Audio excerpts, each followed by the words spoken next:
to our Abodo Presents CPD webinar series, designed for the community of architects, designers, and building professionals who are like-minded, interested in wood, stored carbon, sustainability, circularity, and in general, looking after the planet.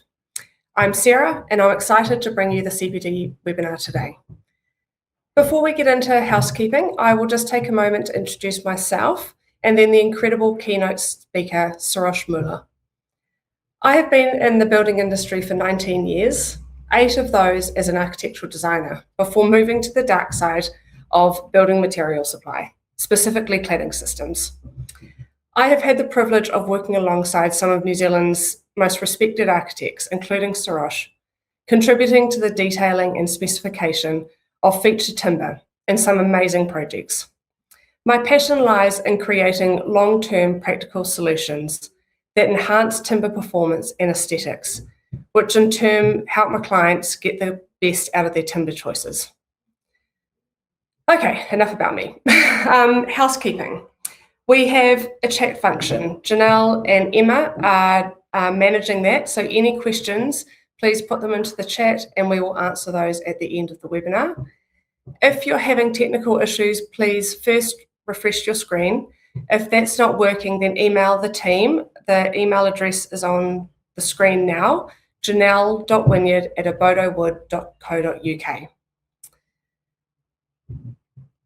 This CPD is brought to you in association with Tulo, provider of architectural design and technology-related educational content online and direct to you.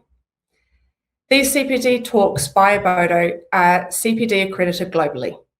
For our Australian, American, and Canadian attendees, you will be sent a quiz following the event, and then you'll be emailed a certificate of attendance.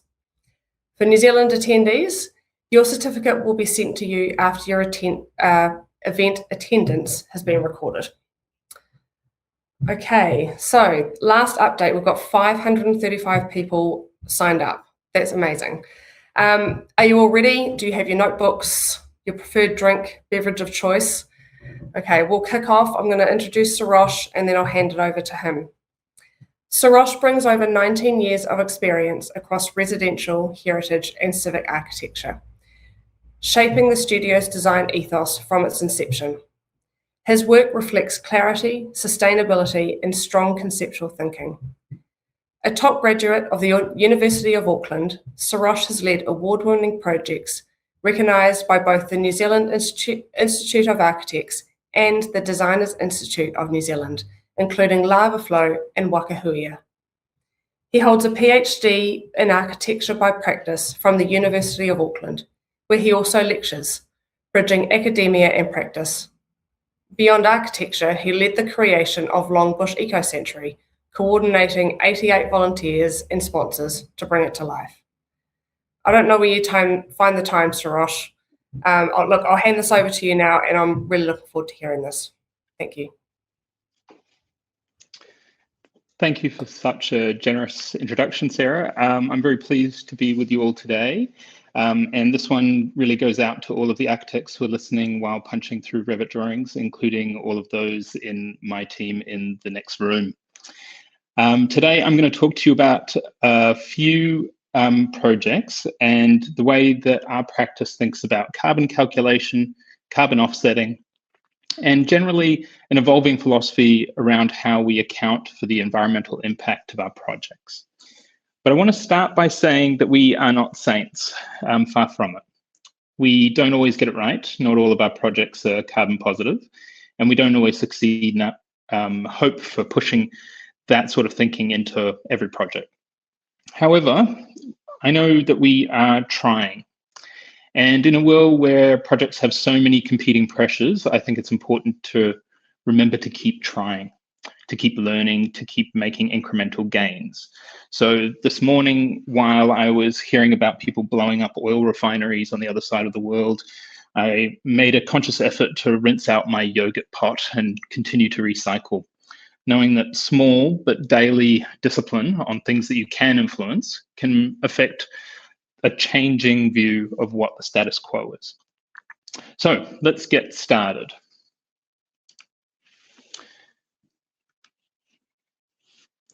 I suppose it's good to begin with a reframing of sustainability, or more accurately, talking about what I've come to believe is a robust approach to sustainability that works within our practice and the commercial environment that it operates within. It begins with the acknowledgement that sustainability has to be thought through at the start. This is because this is the part of the process where you have the most agency as a designer on the final outcome. If we consider carbon and sustainability as a design problem, the early decisions you make are going to decide the level of success that you have at the end. So what do we try and consider right at the start of a project? First of all, we try and determine the right size. Scale is a huge factor on resource use, unsurprisingly, but it is also deeply interlinked with cultural norms, macroeconomic factors, and planning regulation.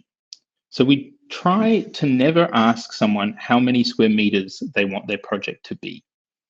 Instead, we take a brief that describes what they want to do, what spaces are required, and then we work through that to come to the right size of the project. Then we try and deliver what a spatial experience and effective planning can really bring to it. Bloated, inefficient planning is the cardinal sin of contemporary architecture, in my view. And it is a recent trend. If we look back through the history of architecture within the Western tradition, the middle classes have never before lived in such large homes. And this, of course, occurs at a time when the planet is under the greatest strain in our recorded history. So we must right-size the projects from the beginning. Next, we look to define the structural system early, and this goes hand in hand with the material palette. We preference materials like timber that are a carbon store. We also limit our use of concrete wherever possible and choose products that are locally sourced to try and limit the incidental carbon through transport, but also to support a kind of social and economic sustainability locally. We ask ourselves next, is it okay to reuse what we have and try and avoid building new? The temptation always for architects is to design new things, not only because it allows creative expression, but also because, frankly, we can design away existing problems. But as the saying goes, the most sustainable building is the one that already exists. So we try and shelve our egos and find ways of solving problems within existing buildings wherever we can. Then we design with passive strategies and always with the orientation of the building in mind. Ian Athfield used to say that sustainability boiled down to pointing the building in the right direction. And I believe there is a measure of truth to that. If we can apply these sorts of fundamental ideas in concept design or even in the project scoping, it's much easier to find a pathway towards creating a building that is responsible. Now let's talk more carefully about carbon in particular. There are two types of carbon we model in our projects as a routine. The first is operational carbon. And this might seem back to front, but we think about operational carbon even before embodied carbon, because we've learned that operational carbon is often a larger part of the overall carbon load of a project. And it is also the part that often requires the most advocacy for clients. Operational carbon is the carbon that the building uses over its lifespan. And here, when we talk about lifespan, we've decided as a practice for houses that is 50 years, and for public buildings, that's 100 years. So if we focus on how we can reduce this ongoing carbon within a project, we need to interrogate the systems that we use, the heating and cooling, stormwater and wastewater management, the electricity usage, the adaptability of systems and of spaces. It's worth noting that to deal with these issues in a project, there is almost always a small initial increase in the cost of the project. But this is often outweighed by the enormous savings over the lifespan of the building. Now, this can be a source of friction, particularly with clients who are looking to sell the project once completed. But it is becoming, in our experience, less and less of an issue as buyers also start to understand the value of buildings that operate with less energy. The embodied carbon of a project then comes to the fore, and this is usefully thought of as the kind of capital carbon, the carbon cost of the construction and demolition of the project. It is probably the most easily understood for most people who are outside of the construction industry. Here, material choices matter hugely, but we've discovered that the methodology of construction and the management of waste is equally important.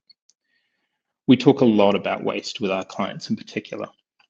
The analogy I often use is that we want to limit the number of bins leaving the site, not only because it reduces the waste to landfill and the embodied carbon of the project, but because the client is going to pay for everything in those bins. So we want a super efficient construction grid with good materials, producing the smallest amount of waste, which in turn gives us a financial and carbon saving. So in this way, we can get our most hard-nosed of clients to align themselves with an environmental agenda, and everyone wins. So often our discussion around embodied carbon with clients moves beyond the specific material choices and into these adjacent areas where we can also make impact. Let's quickly recap on some of our kind of philosophy before we move into some examples. As a studio, we try and build less. We reuse first, noting that the resources have already been used in creating the existing buildings. We use renewable materials, especially timber, for its quality of being a carbon store.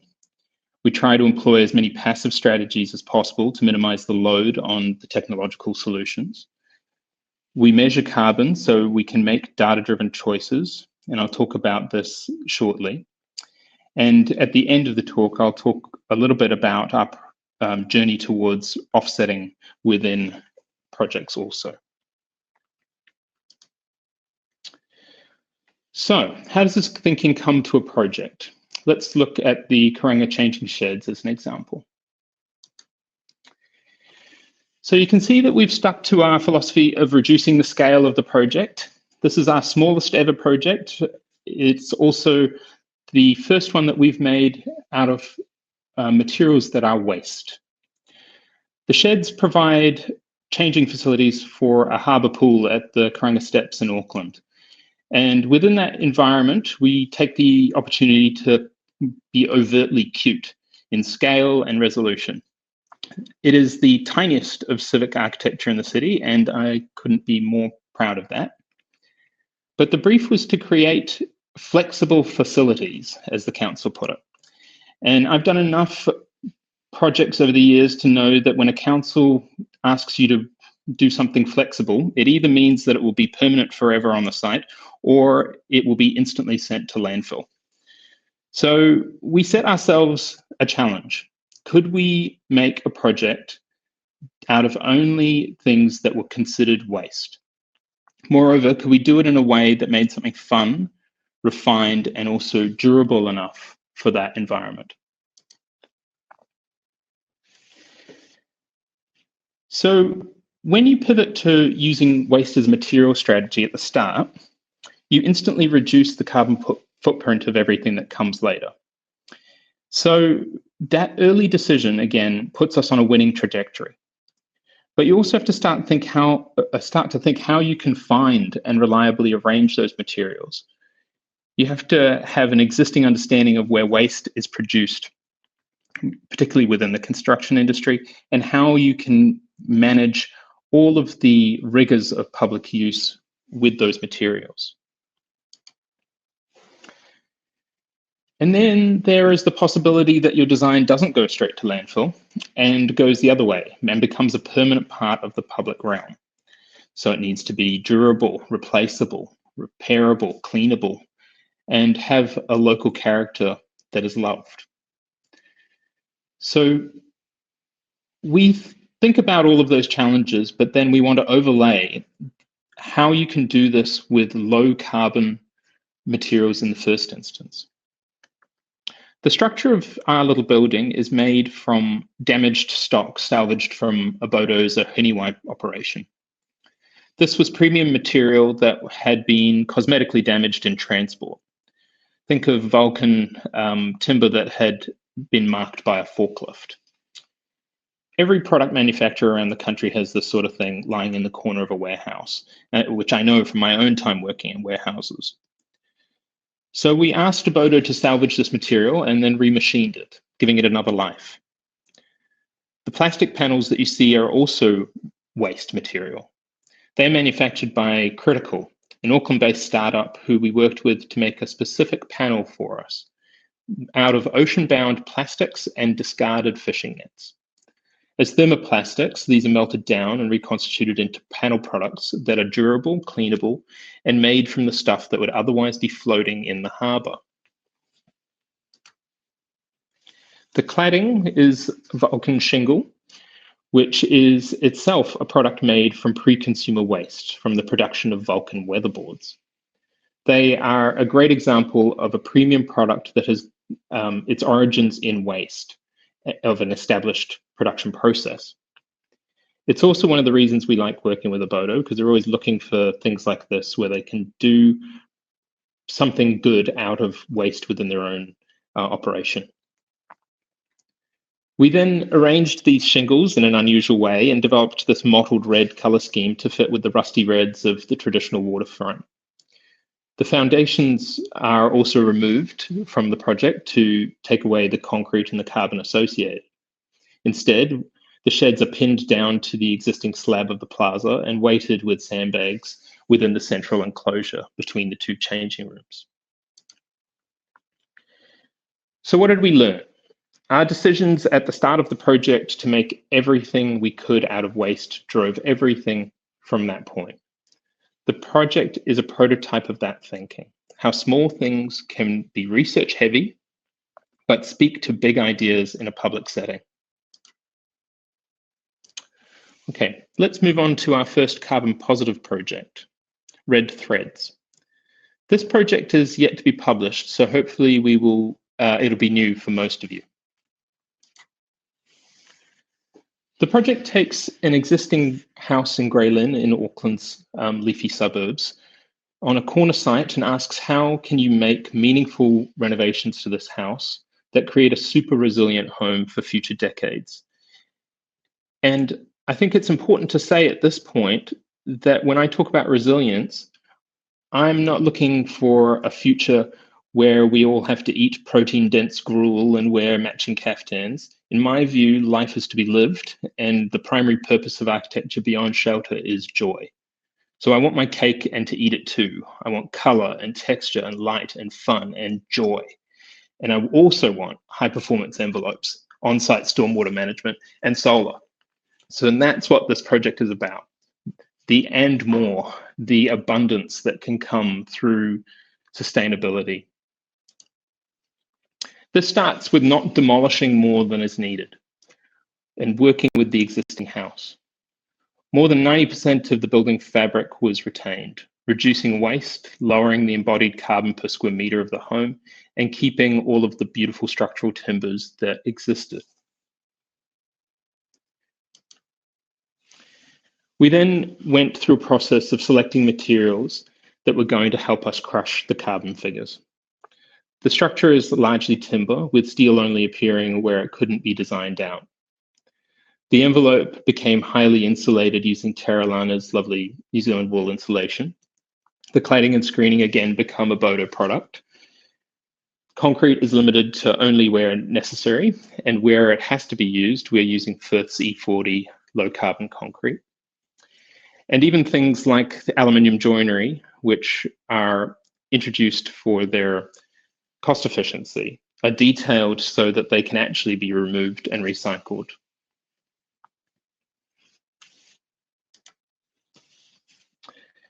Throughout the house, there are moments like this, where there is an unusual collection of geometries. Spaces are interlinked, and we try and find moments for daylighting, passive ventilation through spaces, and subtle exterior shading elements. We're trying to make sure that we don't forget all of the old tricks that architects have developed over centuries about how you make buildings perform, and also how you teach clients to operate their buildings. But we're also trying to find novel forms and experiences for the application of those old tricks. We then start to apply additional systems that are needed to reduce the operational carbon. The house has a full solar array and battery storage that was designed into the project within its concept design. That means it's not an add-on later in the project, and so the roof form is actually designed with solar in mind. We also have rainwater tanks and electric vehicle charging, both of which were introduced into the design right at the beginning. The rainwater tanks run the substantial landscape that has been added to the site as well. All cooking, heating, and cooling is electric. There is no reliance on fossil fuels at the house. We worked also with our longtime collaborator and friend Xanthi White to make the landscape strategy something that added to the wider neighborhood in terms of its biodiversity and its sheer joy to the street. We also introduced a challenge within that of how you do this project without removing any earth from site. So anything that came out of the excavations for foundations would go elsewhere on the site. And how do you do that in a way which, first of all, reduces the amount of displacement, but also creates a landscape which was better than before? In the end, we come to these sorts of lessons. Again, we reuse the existing buildings. We choose low carbon materials wherever possible. We measure with life cycle assessments all the way through. We combine passive and active strategies for sustainability, and then we offset the remaining carbon. So let me take you through now first of all, the life cycle assessment for the project, and then the methodology for offsetting. We used one-click LCA as a piece of software for many years, and we're just transitioning over to a different New Zealand-made piece of software called NISO. But I'll show you what one-click LCA does, because it's an interesting format, really. First of all, we model our projects to the nth degree, and it's standard practice for us to model everything. And when I say everything, I mean all the flashings, all the door handles, light switches, everything. And the reason we do that is partly because we are dedicated to that sort of level of detail in our documentation, but partly also because it means that we can apply carbon values through one-click LCA or NISO into a standalone piece of software that would then tell us how much carbon each material contributes to the total. When you have that sort of data on hand, it means that you can start to make very quick comparisons between materials, not only on aesthetic judgments or structural or durability bases, but also on their carbon impact. And you start to get a whole range of reporting documents that come out. These are just the documents or the report that came straight out of one-click LCA on this project Red Threads. I suppose one thing that's useful here is to note that the way the carbon data is allocated to materials is by taking generic data and applying it on mass and weight or size within your model.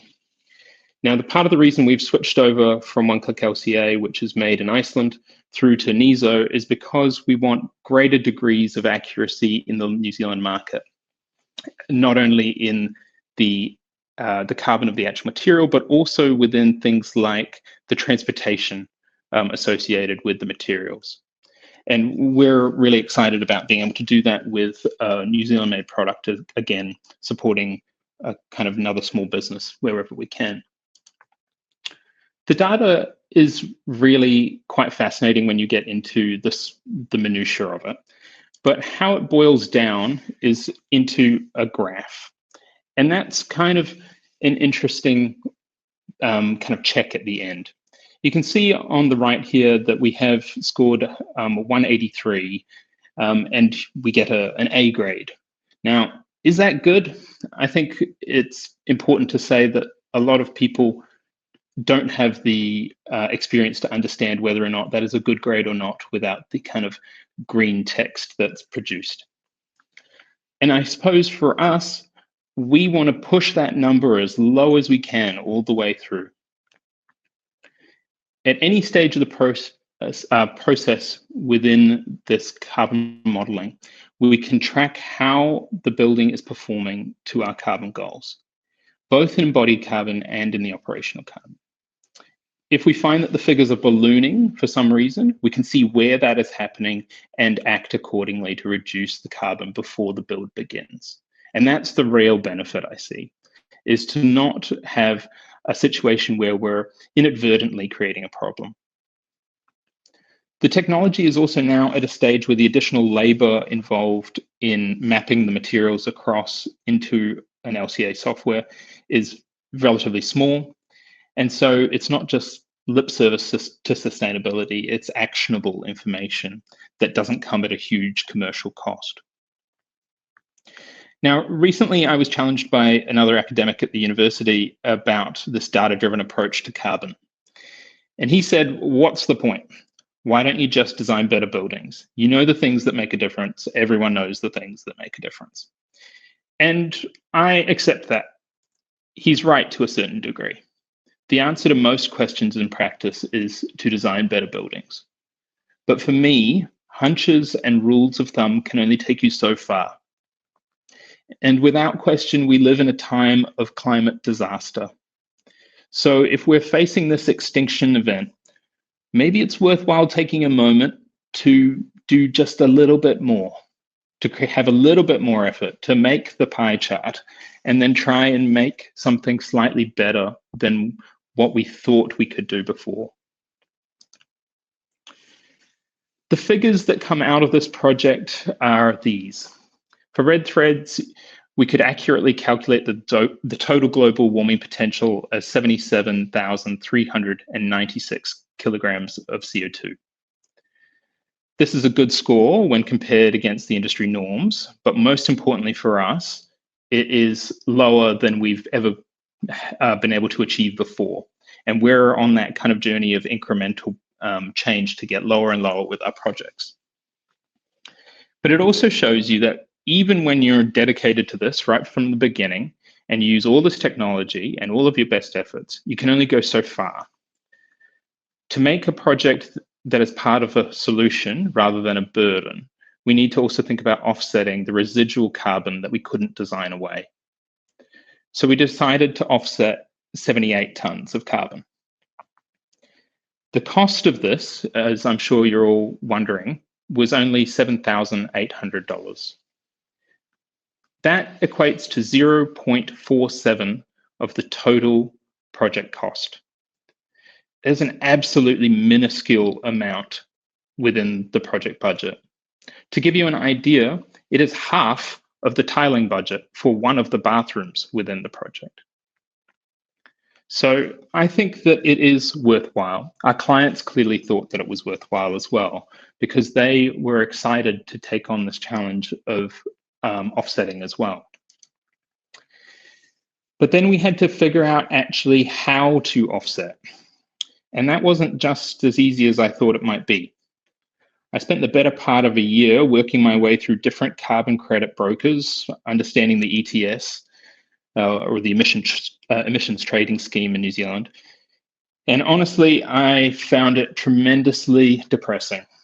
I found myself dismayed by how many charlatans I came across, how the process was full of accounting but no action. And in the end, I realized that I was looking for something where the credits actually meant that trees would go into the ground. but not just trees, not where the offset was part of some greenwashing attempt, or that the planting resulted in adverse effects on rivers or communities, or resulted in hugely dangerous conditions for the people working in the forests.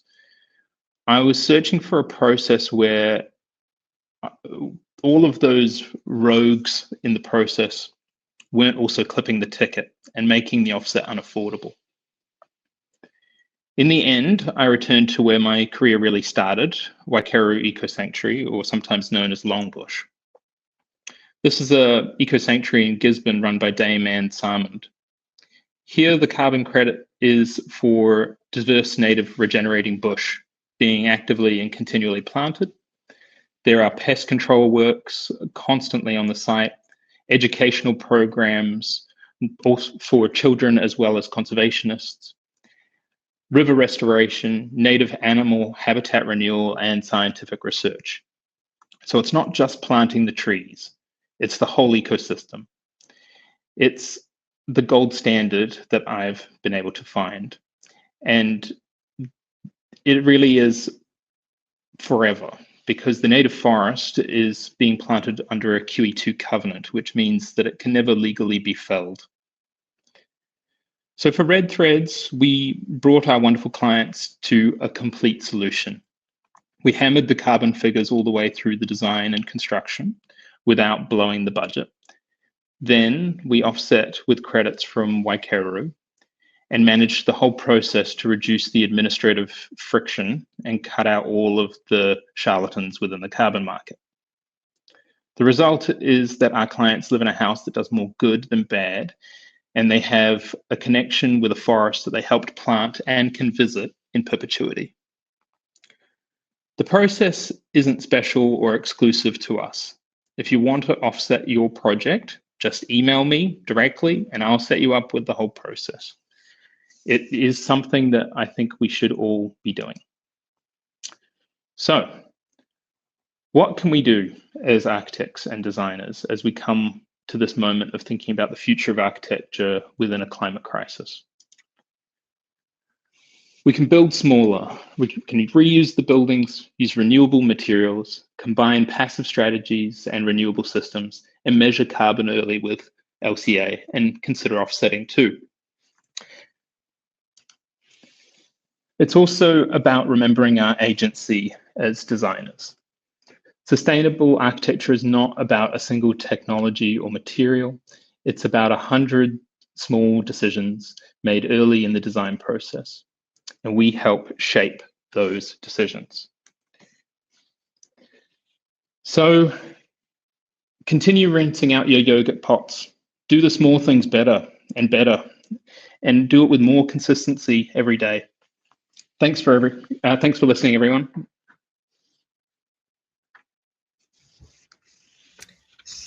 Thanks, Sarosh. That was really interesting. I really liked the good reminder of the yogurt pot. Sort of like a life lesson for a lot of things, really. When anything feels overwhelming, just keep trying, keep doing it. So yeah, tomorrow, everybody, wake up, empty your yogurt pot, and keep going. We've had a few questions, so I'll ask a few questions, Sarosh, before we sign off, if that's okay with you. We've got one here from. She's just asking, what was the name of the second software, please? There was the one-click LCA and another one you mentioned?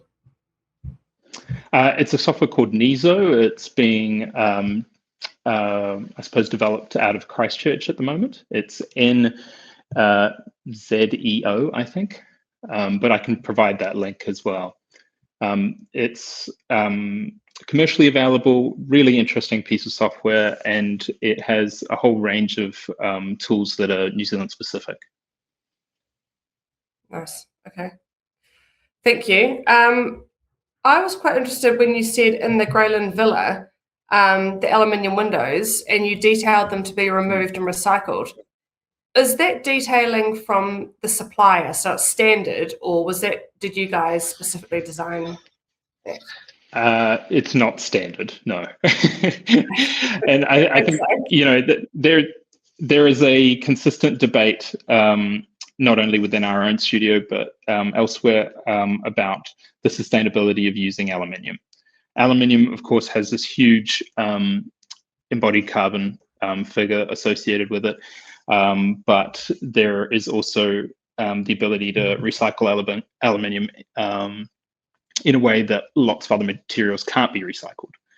So how do you balance that within a project with the reality that aluminium joinery is cheaper than a lot of other forms of joinery, and as a result more accessible to clients? We think that if you're going to use it, we have to detail it in a way where you can pull it out and actually recycle it at the end of the lifespan. And the reality with, the cost as well. I mean, here I am, a timber supplier. We supply timber for timber windows, which are lovely, but the cost of that is quite significantly different from an aluminium window as well. So having options for that is reality, right? Yeah, and I think that's part of it, is that we're not, we're pragmatists. We're working within an established set of parameters within the construction industry. We run a very small business within that, and wherever possible, we try and advocate for kind of better solutions. But we also have to try and figure out how you actually get projects made. And I think there's really no room for kind of zealotry in that. You just try your best. And sometimes you get great solutions, and sometimes you win on one part and lose on all the rest. And from my mind, that's okay, because you're working in practice over and over again on more and more projects. And eventually you have this kind of experience that you can apply more consistently through them. And again, it comes back to what you started with, keep trying. With the reality of a program like a renovation, by far one of the most challenging type of projects to do. Just simply being able to try and input as much as you can.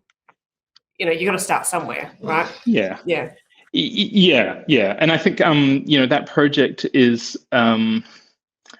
it's kind of the confluence of a whole range of factors. We had been pushing towards this moment of doing carbon positive projects for a long time. I mean, our practice, our office itself is carbon positive. But this was the first time we felt that we could actually push right to that point. And as luck would have it, we also found ourselves with clients who really wanted that. Who are up for the challenge, and then really understood that it was a cost associated with the build, a normal cost associated with the build. I mean, I talked about the offset cost in relation to the tiling budget, but really it's almost exactly the same as the lodgement cost on their resource consent. And if you think about carbon as a kind of built-in or baked-in cost within the project, then it becomes less of this kind of nice to have and more of just a part of doing it, which I think is important. Yeah. So do you do this for all your projects, like run that LCA calculator, or is it just for projects where clients are wanting to do it? No, we do it for everything. And I think the importance of that is that even if we know that a project is not going to go carbon positive, we want to try wherever possible to bring down the figures. And all designers know that you have huge amounts of agency on a whole range of things that the client does not care about. Like they have specific aims for their project, but there are lots of decisions being made in the design, particularly through the construction methodology, where you can have a positive impact without really needing to affect the budget or seek approval. And I think that the LCA really helps us to see where those opportunities are. Yeah, nice one. Okay. We've got a question here just asking if you could share your research on local carbon offset options. And I was also just and a little bit further on that, you use the eco-sanctuary as the offset for the villa, and it can be used again. Could you just, along with the local, how do you reuse that? Yeah, so it basically because Waikaru is an enormous eco-sanctuary that they have been reforesting for the past 26 years. So there is a huge number of carbon credits available there. And because we are doing everything we possibly can to crush the carbon figure before we go to offset, we're getting an absolutely tiny amount of credits out of that big pool. So there is a lot of scope there for projects to be offset in the future. And in terms of sharing my research on the other options, I have to say I can do that, but I just found that I wasn't satisfied with any of the others. Partly because of the mechanisms involved in actually getting the credit organized or the offset organized. I found there were so many people wanting to stand between the purchaser and the issuer of the offset credit, all looking to clip the ticket and increase the cost of the offset, which meant there was just less trees going in the ground. There was less actual action. And so that was really why I was so happy to kind of go full circle and go back to Waikaru and see that, well, that is a very straightforward process. I send one email to Finn, who does the kind of calculation of the carbon, and then he quantifies the cost for us, sends us an invoice for our client. The client pays the invoice, and then the certificate is issued. And that sounds very mechanical, but what it means really is that you have taken part in continuing to plant more there. And you've also got this kind of constant place where you can go and be welcomed and use that area. It's not a private forest. It's not a kind of,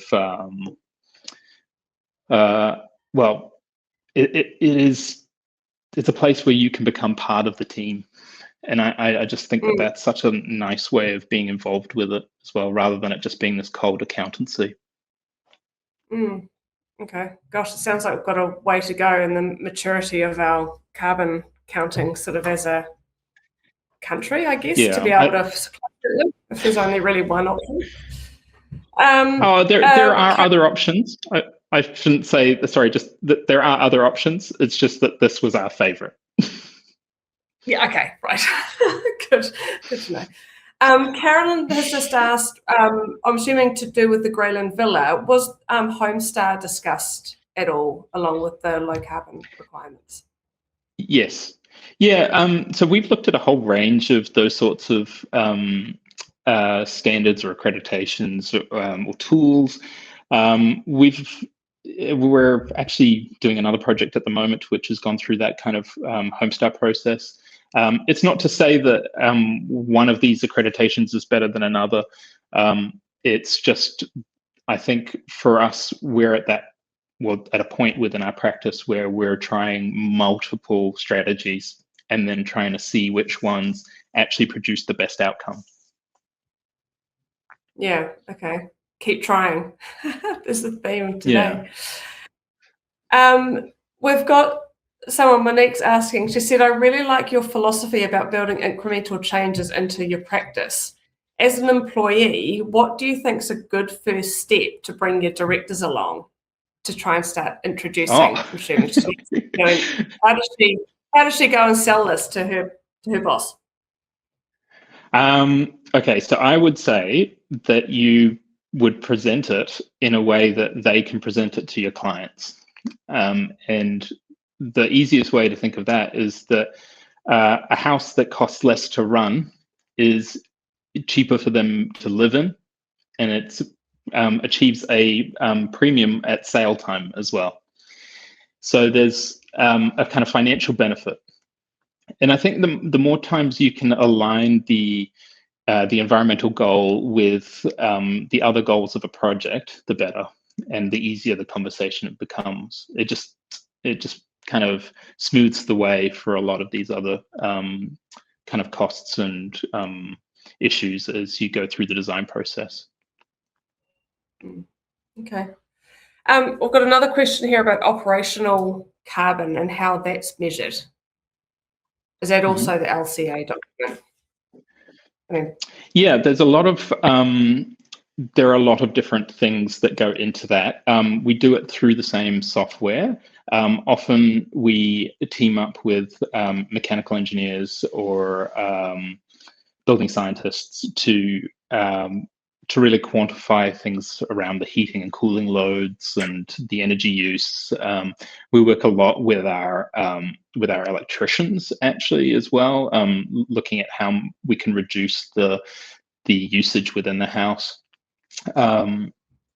And I suppose what you're trying to do is build as much information as you can so that you can feed it all into this software, and then you very quickly understand where you're using a lot of energy or creating a lot of carbon. But fundamentally, if I could convince all of our clients to do anything, it's just to put in water tanks and put solar on the roof. And by doing those two things, you have this enormous benefit to your operational carbon over the lifespan of the building. And if I go back again to that idea that there's this kind of incremental improvement, I would say that all of our projects now have water tanks, and probably 95% of them would have solar arrays too. It's just become much more accessible and much more understood, and also we just draw that from the start. So instead of saying to a client, "Would you like to put in water tanks?" We put them in from the beginning, and then they get folded into the project costs as we go along. And we're again realists about that. To do that, you might have to think, well, where can I offset the cost of that within the project? And that again goes back to right sizing the building in the first place. Yeah, like to your point, you don't ask people how big they want their building. It's more, what are they wanting to do in it? Gosh, imagine how much money could be saved on a build cost if that's how generally that was the question that was asked. Well, I mean, we find that all the time. Someone will come to us and say, "I want a 500 square meter house," and we'll say, "Okay, well, what do you want in it?" And they'll give us a list, and we'll put all of that stuff into a really nice house for them, and it'll be 200. And you say, "Well, I don't know where the other 300 was," and it really wasn't necessary. I know. I mean, no one actually, short of people who measure 500 square meters sort of on a daily basis or regularly, how do you know how big that is anyway? It's a number. Yeah. We've got, Natalie, again, just on the aluminium windows. So it's a question that comes up often with her clients, an argument about aluminium windows not requiring refinishing during the lifetime in terms of painting and things like that. I mean, she's talking about carbon over the life cycle, and therefore that argument of using aluminium as opposed to perhaps timber or something like that, given it doesn't need finishing. What's your thought on that? I mean, that's true. Timber windows need finishing more regularly than aluminium. And I suppose you can debate whether or not it's a good thing that clients are active in the maintenance of their buildings. But at the same time, I think it boils back to the kind of cost and the type of project that you're doing. I mean, we are doing many, many projects at the moment which have beautiful timber joinery, and we're doing probably an equal number that have aluminium joinery that are also going to be wonderful. And it's just how you detail them and how you kind of choose the right thing for each particular project. I don't think there's one right answer. Yeah, fair enough. And the last question, we're coming to the end now, so thank you. The last question here, Very interesting. Thank you, Sarosh. This is from Travis. The Karanga Changing Shed, where does the rainwater from the roof go? Okay. So it drains away from the doors back into the center and is discharged into the area where the sandbag unit is. And so it gradually drifts through that and leaks out onto the plaza as, as all of the other buildings around that space do. So, you know, our huge roof catchment of 1.5 square meters is discharging right there, but we're slowing the flow as it comes through that sandbag. Right. Okay, that's interesting. Auckland Council let you discharge onto the ground. Doesn't seem to happen. Well, if you go around there, we are not the only ones. Let's put it that way. Okay, that's even more interesting. Is that because it's reclaimed land down there? Is it reclaimed land? It is an absolutely minuscule amount of water catchment. Is the main issue. Yeah. Interesting. Sounds reasonable. No, we've got another one. Okay. Are PAC using the new NECO or 02 database in their calcs? We are in one project at the moment. So a lot of these things we're constantly changing, as you are hearing. We haven't gotten all the way through the process in using that database yet, but we're trying to keep up with all of the new information as it comes. Yeah, I can imagine. Okay. All right. I think that's all of them. So I think we can wrap up now. So Sarosh, again, thank you very much for your time. It was really, really interesting. Thank you all those online for attending. Thank you for sending through your questions. It really does make for a good ending, having some good questions there. And look, we'll see you all next time in April for our next webinar with Henning Lassing. Thank you, team. See you next time.